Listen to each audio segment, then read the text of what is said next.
Aujourd'hui, ce qu'on voit, c'est que l'État, dont le rôle dans le système économique est de garantir la sécurité et la confiance dans le système économique, ce rôle-là n'est plus tenu. Et donc, on a une crise politique évidente qui est en train de se transformer en crise financière. Et ce matin, j'ai désormais une certitude plus forte que ça va se transformer en crise économique.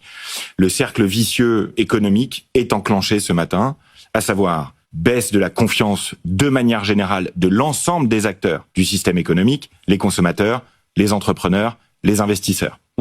Cette baisse de confiance génère moins d'investissement dans l'économie française, et moins d'investissement à une heure où le monde est en train d'adopter une vague technologique majeure de l'intelligence artificielle, c'est une catastrophe de long terme qu'on est en train de préparer du fait de cette absence d'investissement qui va déclencher une hausse du chômage et donc une baisse de la consommation et donc une crise économique qui est en train de se préparer du fait de la crise politique en France.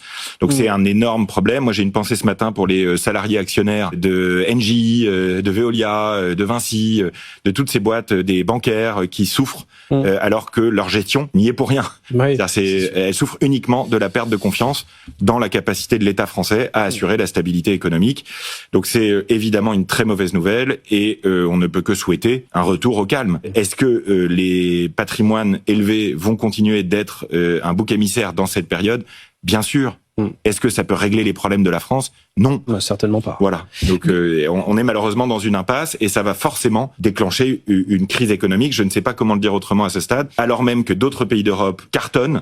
Je pense à l'Espagne, par exemple. Oui. Je pense à des pays d'Europe qui ont encore des marges de manœuvre, comme l'Allemagne. Je pense à des pays dont les notes progressent, comme l'Italie et l'Espagne ces dernières semaines. Et c'est vrai que la comparaison fait malheureusement beaucoup de peine, quoi.